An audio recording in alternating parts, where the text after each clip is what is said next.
नमस्कार दोस्तों, इस वीडियो में बात करेंगे आपका गरीबी और बेरोजगारी के बारे में यहाँ पर डिस्कस करेंगे। जितने भी आपका सवाल कहीं भी पूछे गए, कोई भी आपका स्टेट पीएससी हो या यूपीएससी हो या यूपीपीएससी हो, कोई भी आपका सभी सवाल यहाँ पर लिए जाते हैं। ठीक है, चलिए भाई शुरू करते हैं। गरीबी और बेरोजगारी। पहला सवाल पूछा गया है, गरीबी रेखा को निर्धारित करने के लिए कौन सा संगठन जो है संगठन सर्वेक्षण करता है। कौन सा संगठन सर्वेक्षण करता है?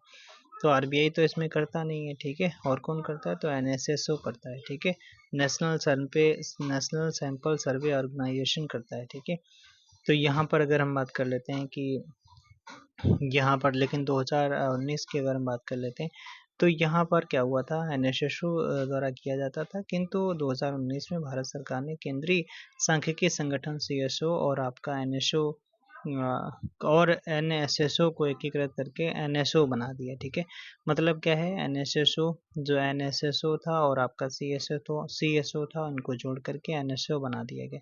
अब कौन करेगा? तो अब आप करता है कौन? एनएसओ करता है, एनएसओ करता है। ठीक है, चलो भाई अगला सवाल पूछा गया, भारत में गरीबी रेखा से नीचे के व्यक्तियों को ऐसा इस आधार पर वर्गीकृत किया गया है कि क्या यह क्या वर्गीकृत किया गया, किस तरीके से, क्या भैया पूछना चाह रहा है? ये कह रहा है कि वे न्यूनतम विहित खाद्य सामग्री पाने के हकदार हैं। ठीक है, इस तरीके से डिसाइड किया गया है। ठीक है, चलो अर्थशास्त्रियों और नीति निर्माताओं द्वारा उपभोग पर होने वाले व्यय के उपभोग उपभोग पर होने वाले व्यय के गरीबी रेखा से नीचे जाने की स्थिति को पूर्ण गरीबी के रूप में परिभाषित किया जाता है।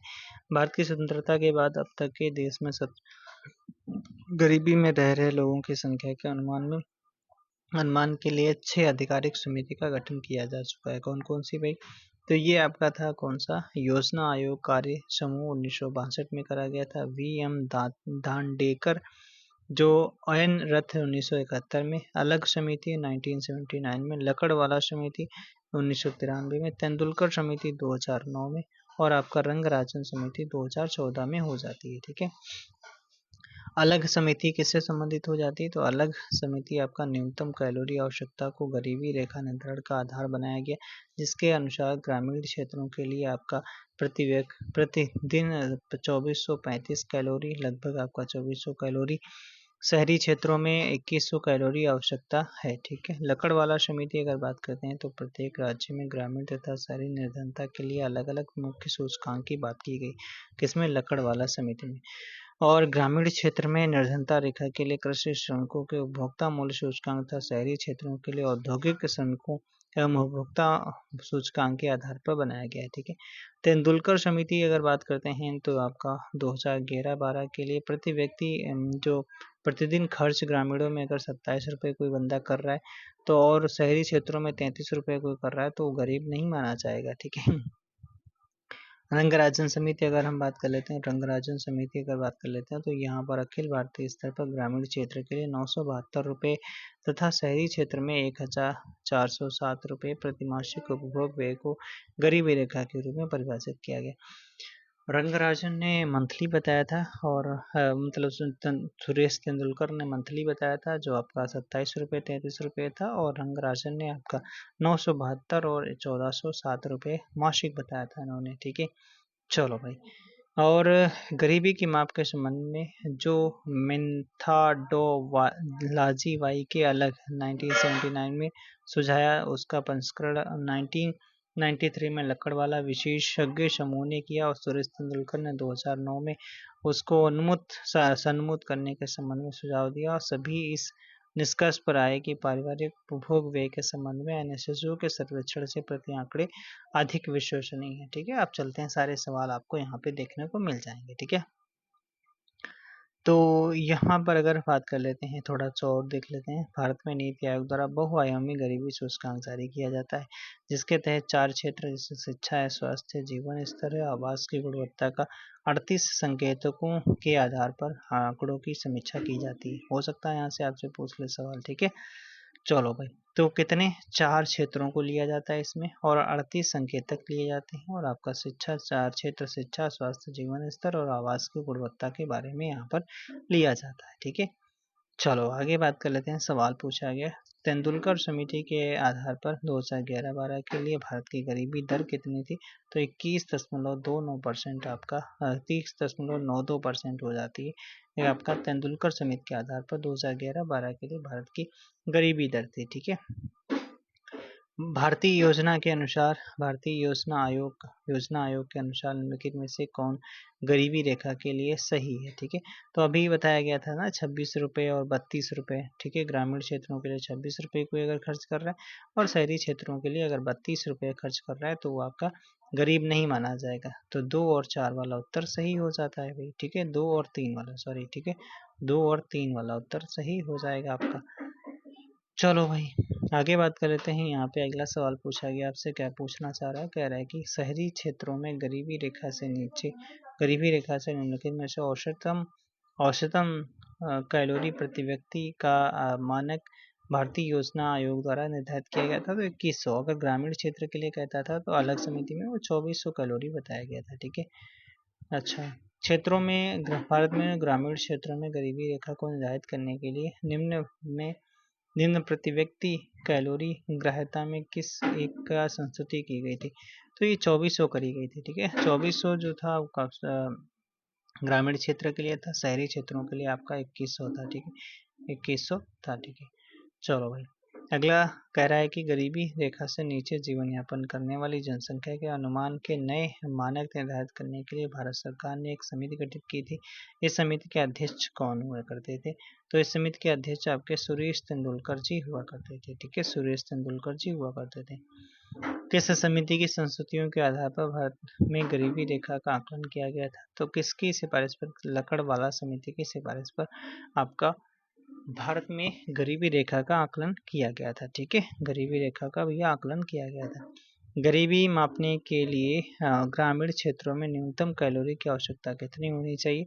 तो ग्रामीण क्षेत्रों के लिए भी 24 कैलोरी प्रति व्यक्ति प्रतिदिन होनी चाहिए। ठीक है। सी वाला सही है। निम्नलिखित समितियों में से किसने मात्र पोषक तत्वों की आवश्यकता के आधार पर गरीबी रेखा का निर्धारण करा था? पोषक तत्व जब भी आएगा तो आपका अलग समिति हो जाती है। चलो भाई ओके। अगला सवाल आपसे यहाँ से पूछना चाह रहा है, क्या पूछना चाह रहा है? पूछना चाह रहा है एनएसएसओ के 68वें दौर के आधार पर गरीबी अनुमानों के बारे में कौन सा कथन सत्य नहीं है? देखो ये करंट का है, उस टाइम का 22 का। तो यहाँ पर अगर थोड़ा सा वही चीज़ें लिखी तो वही है। ठीक है। ठीक है। तो इसको थोड़ा यहाँ पर देख लेते हैं। एनएसएसओ के सर्वेक्षण 68वें दौर के रिपोर्ट के आधार पर बनाकर योजना आयोग 2011-12 के लिए निम्न बातों का उल्लेख किया गया। ग्रामीण क्षेत्रों के लिए आपका 27 रुपये प्रतिदिन गरीबी को परिभाषित किया गया और शहरी क्षेत्रों में 33.33 रुपये प्रतिदिन शहरी मानक के रूप में आपका गरीबी मानक के रूप में परिभाषित किया गया। 2011-12 में कुल जनसंख्या में गरीबी रेखा से नीचे का अनुपात आपका 2005 के 37.2 से घटकर 21.9 रह गया था। ठीक है। चलो भारत में गरीबी के अनुमान में कौन सी विधियों का प्रयोग किया जा रहा है? तो कौन सी विधियों का प्रयोग किया जा रहा है भाई साहब? देखो सिर गणना विधि यानी हेड काउंट रेशियो किया जा रहा है। ठीक है। ये तो किया जा रहा है। फिर उसके बाद में कैलोरी ग्रहण, ये तो हम पढ़ते चले आ रहे हैं। ठीक है। उसके बाद में पारिवारिक उपभोग व्यय, इसको भी पढ़ते चले आ रहे हैं। पर कैपिटा इनकम इसमें नहीं लिया जाता है। तो गरीबी का जब मापन किया जाता है तो यहाँ पर कैपिटा इनकम भाई साहब नहीं लिया जाता। तो चौथा वाला ऑप्शन जिसमें दिया गया वो सब काट दो। चौथा वाला इसमें दिया गया, काट दो। ठीक है। बाकी चौथा वाला, बाकी 1 2 ये तो मिलना, तो आपका उत्तर हो जाएगा दूसरा वाला हो जाता है। ठीक है। अगर बात करते हैं भारत में गरीबी के अनुमान के हेतु सिर गणना विधि। ठीक है। सिर गणना विधि आपका कैलोरी ग्रहण और पारिवारिक उपभोग विधियों का प्रयोग किया जाता रहा है, जबकि अंतर्राष्ट्रीय स्तर पर भारत में गरीबी का अनुमान बहुआयामी गरीबी सूचकांक के आधार पर किए जाते हैं। बहुआयामी गरीबी सूचकांक ऑक्सफोर्ड गरीबी और मानव विकास पहल ओपीएचआई और संयुक्त राष्ट्र विकास कार्यक्रम यानी यूएनडीपी द्वारा 2010 में विकसित किया गया था। तो देख लो ना, बहुआयामी गरीबी सूचकांक जो है वो आपका ऑक्सफोर्ड गरीबी और मानवता मानव विकास पहल और संयुक्त राष्ट्र विकास कार्यक्रम यानी यूएनडीपी के द्वारा तैयार किया जाता है। ठीक है, भारत में गरीबी को परिभाषित किया गया है। तो भारत में गरीबी को कैलोरी अंतर्ग्रहण के आधार पर परिभाषित किया गया है। ठीक है, भारत में निर्धनता के स्तर का आकलन किया जाता है। तो निर्धनता का आकलन जो किया जाता है वो आपका क्या देश की मौजूदा जनसंख्या के आधार पर गलत है, परिवार की औसत आय के आधार पर गलत है, व्यक्तियों के आधार पर गलत है, परिवार के उपभोग के व्यय के आधार पर यहाँ पर डिसाइड किया जाता है। ठीक है, निम्नलिखित में से किस वर्ष में भारत दिए गए वर्ष में भारत में कुछ राज्यों में आधिकारिक गरीबी रेखाएं अन्य राज्यों की तुलना में उच्चतर हैं। क्यों है? क्योंकि कहा जाता है यहाँ पर कीमत स्तर अलग अलग राज्य में अलग अलग होती है, इसीलिए यहाँ पर ऐसा होता है। ठीक है, भारत में नगरीय क्षेत्रों में बीपीएल परिवारों की पहचान के लिए निम्नलिखित में से कौन सी, तो अगर नगरीय शहरों की अगर बात करें वहाँ पर अगर बीपीएल परिवारों की अगर बात की जाती है तो कौन सा, क्या हाशिम समिति हो जाती है? हाँ जी, कौन सी भैया? हाशिम समिति हो जाती है।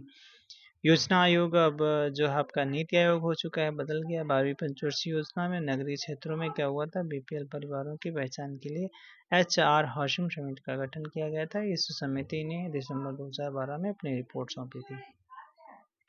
कौन भारत में गरीबी रेखा का निर्धारण करता है? तो कौन करेगा भाई? तो नीति आयोग करता है। ठीक है, नीति आयोग करता है। अगला, किस वर्ष में संयुक्त राष्ट्र संघ ने परम गरीबी की परिभाषा अंगीकृत करी थी? ये करो सवाल, कहाँ से क्या पूछ रहा है यार। ठीक है, तो कह रहा है कि किस वर्ष में संयुक्त राष्ट्र संघ ने परम गरीबी की परिभाषा अंगीकृत करी थी? तो 1995 में करी थी। ठीक है, 1995। तो इसको आप ऐसे याद कर सकते हो, 1915 अगस्त 1995 को मिड डे मील की शुरुआत होती है। तो इस तरीके से यहाँ पर आप याद कर सकते हो। ठीक है, संयुक्त राष्ट्र संघ द्वारा 1995 में परम गरीबी की परिभाषा को अंगीकृत किया गया था। इस परिभाषा के अनुसार पूर्ण गरीबी एक ऐसी शर्त है जिसमें मानव की बुनियादी जरूरतों, गंभीर समस्याएं, भोजन और सुरक्षित पेयजल, स्वच्छता की सुविधा, स्वास्थ्य और आश्रय, शिक्षा एवं सूचना आदि शामिल हो जाती हैं। कौन कथन सही है? कह रहा है कि कौन सा कथन सही है। ठीक है, तो कह रहा है कि निर्बाध निर्धनता संसाधनों के निर्बाध स्तर पर आधारित है। अच्छा, कह रहा है कि निर्धनता दूसरों के संसाधनों से प्रभावित होती है। फिर कह रहा है कि आपका निर्बाध निर्धनता औसत के संसाधनों की तुलना पर आधारित होती है। तो पहला वाला ही आपका सही है। ठीक है, तो देखो, निर्बाध जो निर्धनता संसाधनों के निर्बाध स्तर पर आधारित हो, ठीक है, ये सही है। निर्धनता दो प्रकार की होती है, एक आपकी सापेक्ष निर्धनता और आपकी होती है एक निरपेक्ष निर्धनता होती है। सापेक्ष निर्धनता का अर्थ है कि प्रत्येक वह व्यक्ति निर्धन होगा जिसके पास में दूसरे की तुलना में कम संपत्ति है। अच्छा, तुलना की जाएगी। ठीक है, दूसरे के, वो होती है सापेक्ष निर्धनता। ठीक है, निरपेक्ष निर्धनता का तात्पर्य है निर्बाध निर्धनता से। निर्बाध निर्धनता संसाधनों के निर्बाध स्तर पर आधारित है। निरपेक्ष गरीबी को जीविका वृद्धि के आधार पर मापा जाता है। ठीक है, किसको गरीबी का सामाजिक सूचक नहीं समझा जाता है? तो किसको नहीं समझा जाएगा? तो किसको भाई साहब नहीं समझा जाएगा? गरीबी का सामाजिक सूचक नहीं समझा जाएगा। तो परिवहन के साधनों की कम संख्या, ये थोड़ी ना आ जाएगा। इसमें निरक्षरता स्तर समझा जाएगा। स्वास्थ्य देखभाल तक पहुंच की कमी, ये भी समझा जाएगा। रोजगार के अवसरों की कमी, ये भी समझा जाएगा। ठीक है, अगला सवाल है यहाँ पर, अगर हम बात कर लेते हैं गरीबी रेखा या निर्धनता रेखा आय के उस स्तर को कहते हैं जिससे कम आमदनी होने पर व्यक्ति अपनी वांछित आवश्यकताओं को पूरा करने में असमर्थ होता है। निरक्षरता स्तर स्वास्थ्य देखभाल तक पहुंच की कमी तथा रोजगार के अवसरों की कमी गरीबी का सामाजिक सूचक माना जाता है, जबकि परिवहन के साधनों की कम संख्या को इनमें शामिल नहीं किया जाता है। अगला सवाल, इनमें से किसने गरीबी निवारण के प्रभावपूर्ण अन्य के रूप में स्वयं सेवा समूह के विचार को दिया था? हाँ देखो, जो स्वयं सहायता समूह की अगर बात कर रहे हैं तो ये किसके द्वारा कंसेप्ट दिया गया था, ये आपसे सवाल पूछना चाह रहा है। ठीक है,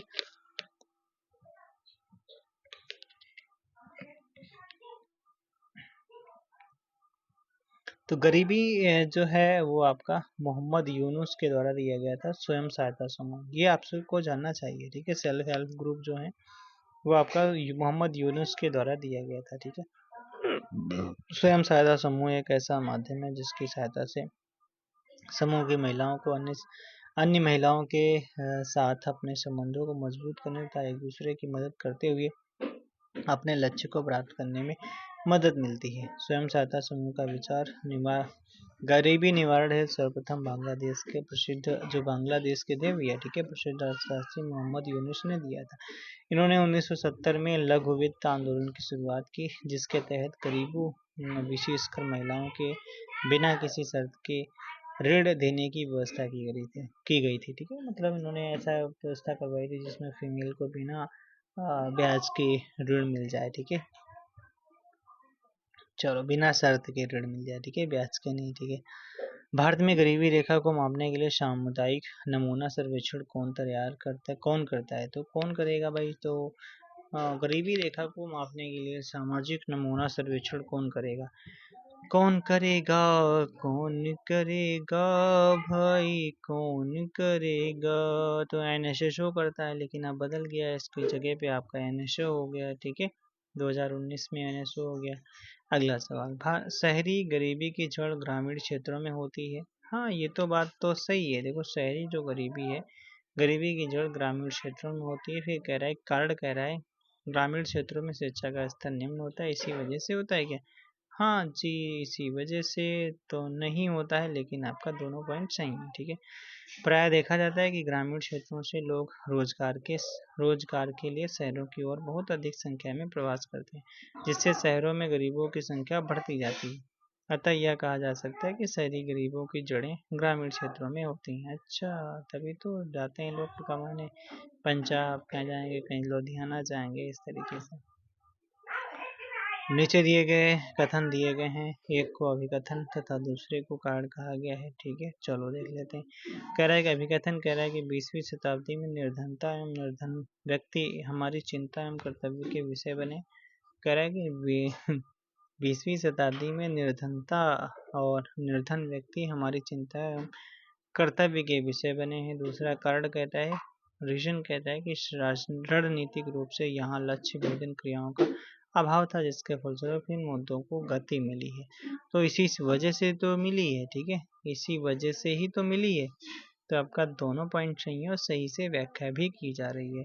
20वीं शताब्दी में निर्धनता और निर्धन व्यक्ति हमारी चिंता एवं कर्तव्य के विषय बने हैं, क्योंकि 20वीं शताब्दी में 2 विश्व युद्धों तथा वैश्विक स्तर पर हुए विविध परिवर्तनों के कारण इस मुद्दे पर ध्यान नहीं दिया जा सका। अच्छा भाई साहब, फिर क्या हुआ? औद्योगिक रूप से यहाँ पर लक्ष्य भेदन क्रियाओं का अभाव था, जिसके फलस्वरूप इस मुद्दे को गति नहीं मिली। यही रीजन था इसका। अगला सवाल, निम्न प्रश्नों में से एक बयान के बाद में 2 मान्यताएं दी गई। बयान और मान्यताओं पर विचार करके फैसला करना है कि कौन सी मान्यताएं बयान पर निर्भर करती हैं। ठीक है, बयान और आपका मान्यताएं। ठीक है, बयान दिया गया है 18 वर्ष से ऊपर उम्र के सभी बेरोजगार भारतीय युवाओं को बेरोजगारी भत्ता दिया जाना चाहिए। अच्छा, ये बयान दिया गया। ठीक है, तो 18 वर्ष से जो ऊपर बच्चे हैं, वो बेरोजगार युवा हैं, उनको सबको बेरोजगारी भत्ता दिया जाना चाहिए। फिर मान्यताएं दी गई। पहला, भारत में बेरोजगार युवाओं को आर्थिक मदद की जरूरत है। दूसरा कह रहा है कि सरकार के पास सभी बेरोजगार युवाओं को भत्ता प्रदान करने के लिए पर्याप्त धन नहीं है। पर्याप्त धन है। ठीक है, पर्याप्त धन है। तो अच्छा, अब क्या कह रहा है कि कौन सी आपकी जो मान्यताएं सही हो जाती हैं? तो सिर्फ एक मान्यता सही है। ठीक है, बाकी जरूरत है तभी तो ऊपर कहा गया देना चाहिए। ठीक है, और ये थोड़ी ना कहा गया इसके पास है या नहीं है। ठीक है, भत्ता देने के लिए धन। चलो भाई, 18 वर्ष के ऊपर सभी बेरोजगार भारतीय युवाओं को बेरोजगारी भत्ते की जरूरत है, क्योंकि सरकार के पास सभी बेरोजगार युवाओं को भत्ता प्रदान करने के लिए पर्याप्त धन नहीं है, तथा साथ ही भारत में बेरोजगार युवाओं को आर्थिक मदद की जरूरत है। ठीक है, आर्थिक मदद की जरूरत है। चलिए भाई साहब, आगे देख लेते हैं। अगला सवाल आपसे क्या पूछा गया है? सवाल पूछा गया है, कौन सा एक सूचकांक भारत में गरीबी, ये तो हो गया ऊपर वाला, क्या हो गया भाई? हाँ, हो गया। कह रहा है कि कौन सा एक सूचकांक भारत में गरीबी की तीव्रता की माप के लिए सबसे उपयुक्त माना जाता है, तो आपका कौन सा हो जाता है, तो बहुआयामी गरीबी सूचकांक हो जाता है। ठीक है, जो आपका 3 चरों यानी स्वास्थ्य, शिक्षा और जीवन निर्वाह के स्तर को आपका आधार मानती है, और ऑक्सफोर्ड गरीबी तथा मानव विकास पहल ओपीआई और यूएनडीपी द्वारा 2010 में विकसित किया गया था। इस प्रकार वंचन को अधिक व्यापक संदर्भ में लिया गया है। बहुआयामी गरीबी सूचकांक की गणना के लिए 3 मुख्य तथा 10 उपचरों को लिया गया है।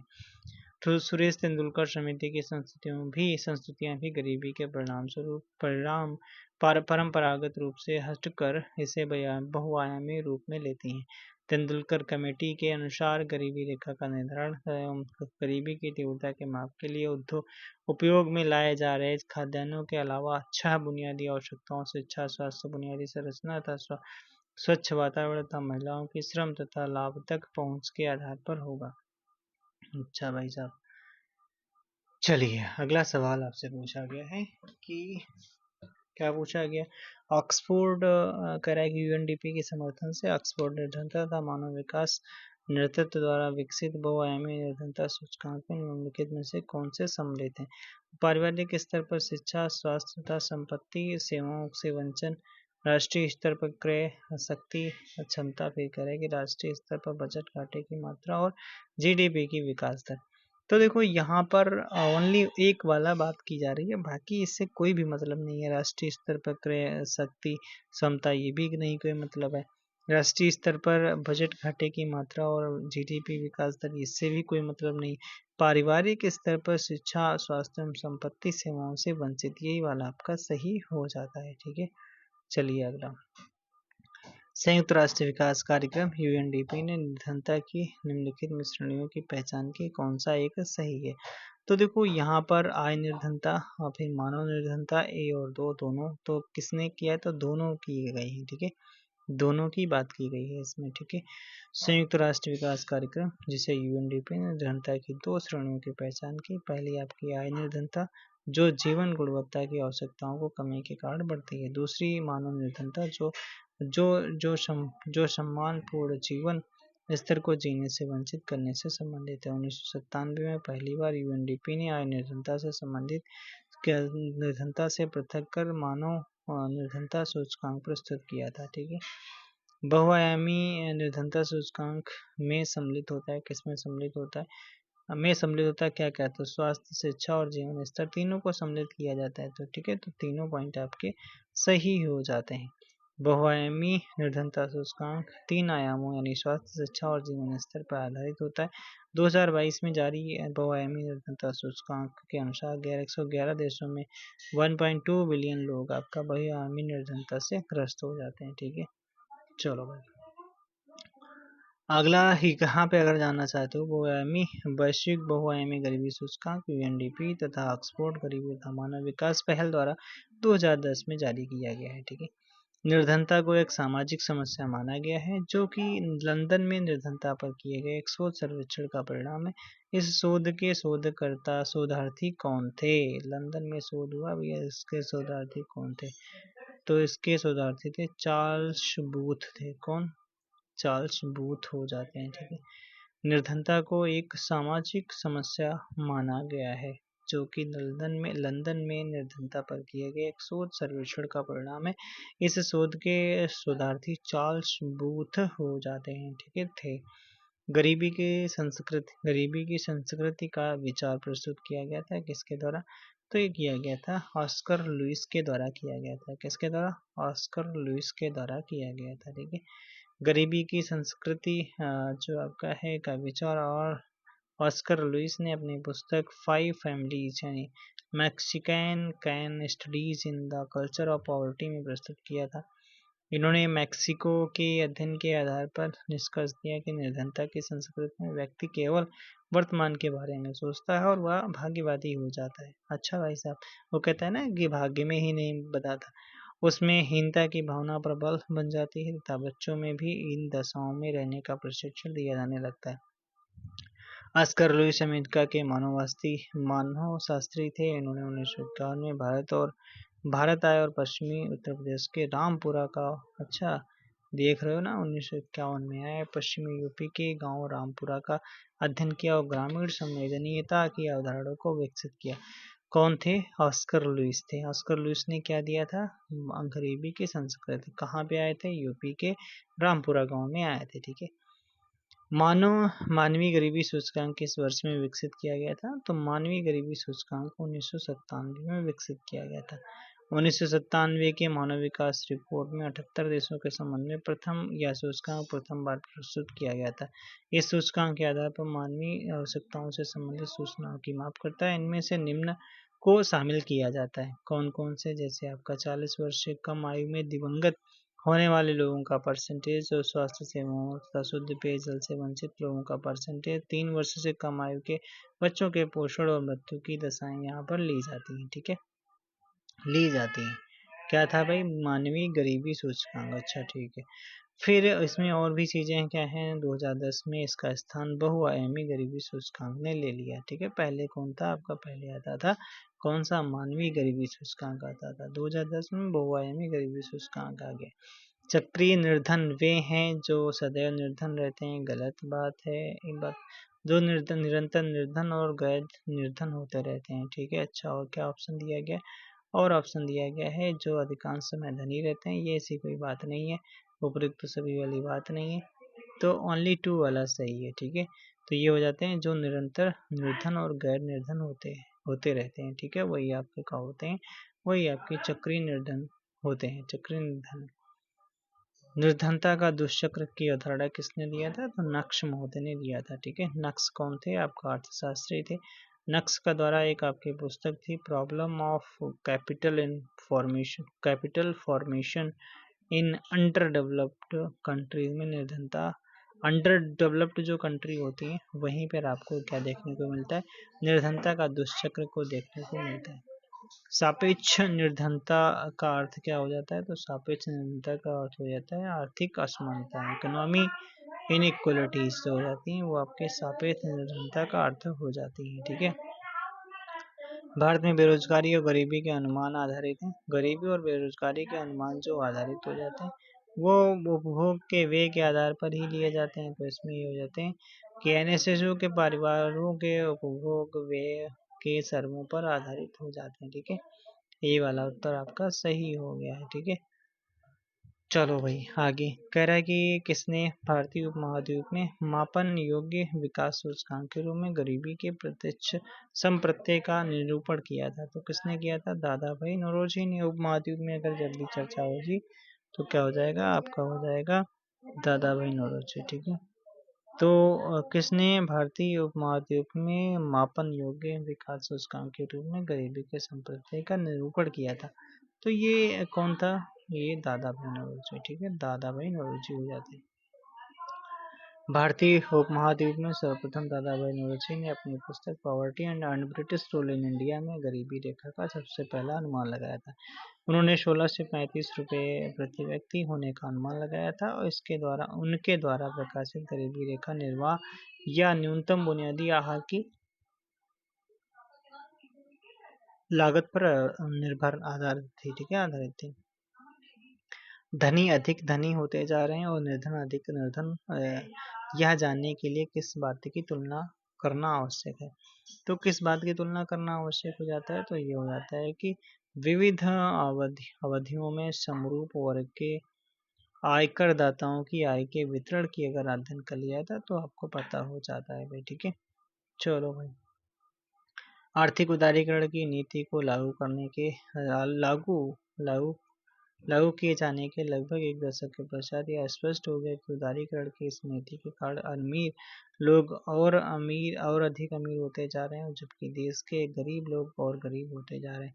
उदारीकरण इन प्रभावों को जानने के लिए विभिन्न समयों में समान वर्ग के आयकरदाताओं की आय के वितरण की तुलना तथा परीक्षण किया जाना आवश्यक होता है। ठीक है, आवश्यक होता है।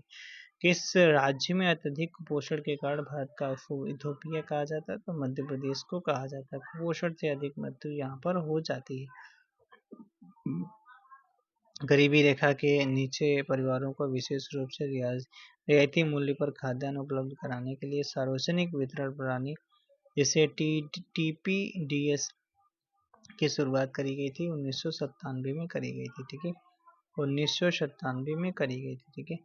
अगला सवाल है, प्रच्छन्न बेरोजगारी मुख्य रूप से संबंधित है छिपी हुई बेरोजगारी पर, जिसे प्रच्छन्न बेरोजगारी किसमें, तो आपका ये कृषि क्षेत्र में सम्मिलित हो जाती है, ठीक है।